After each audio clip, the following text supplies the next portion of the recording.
చూసుకుంటే కాదా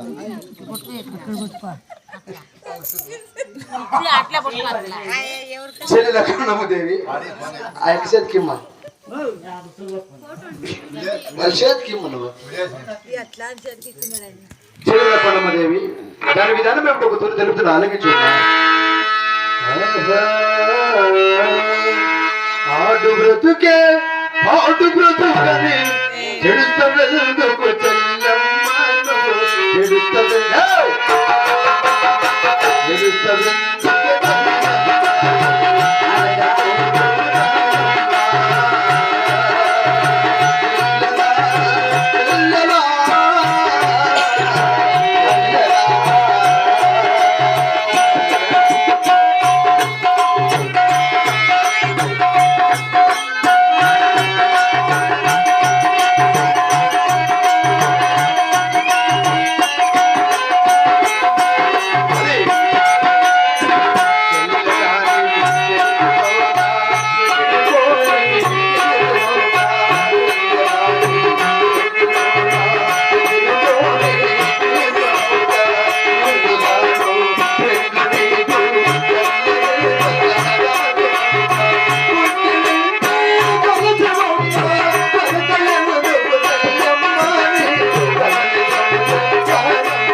కొండమ్మదేవి ఏదో కొన్ని కారణాల వల్ల లెక్కపోలేక వంటి నీకు ఒక కుమార్తె నేను తెలిసాక నా చిన్న కుమారుడు అంగిరెడ్డికి వివాహం లేని వల్ల నీ చిన్న కూతురు వచ్చిందమ్మని నేను అడగటానికి వస్తున్న తల్లి.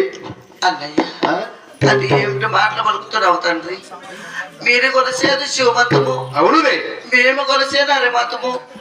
అరిమతానికి శివమతానికి విరోధం వస్తుంది అన్నయ్య.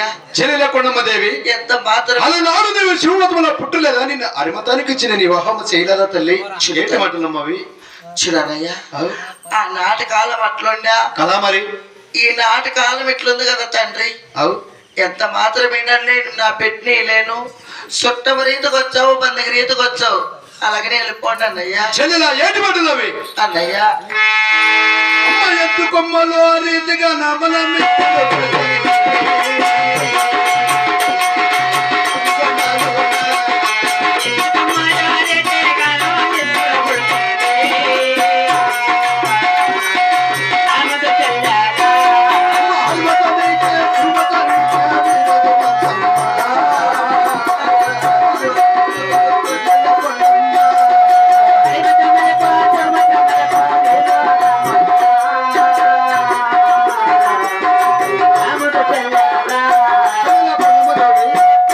మతానికి సుమనాథుడికి ఏ నాటికి విరోధం లేదు తల్లి.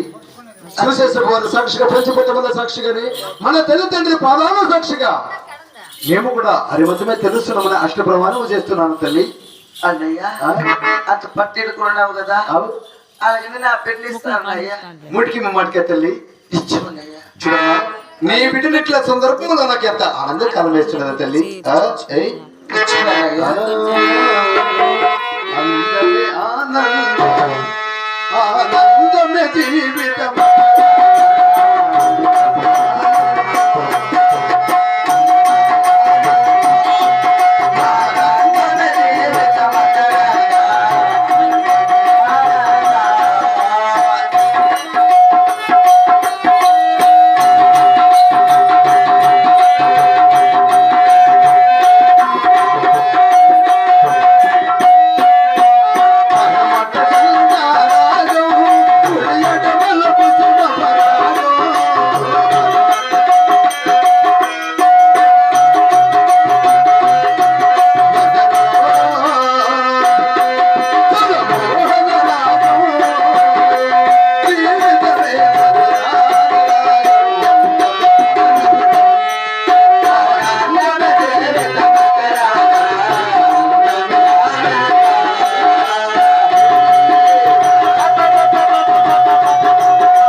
వచ్చాను ఆలస్యం ఎందుకు గాని వివాహం జరిపించవ తల్లి.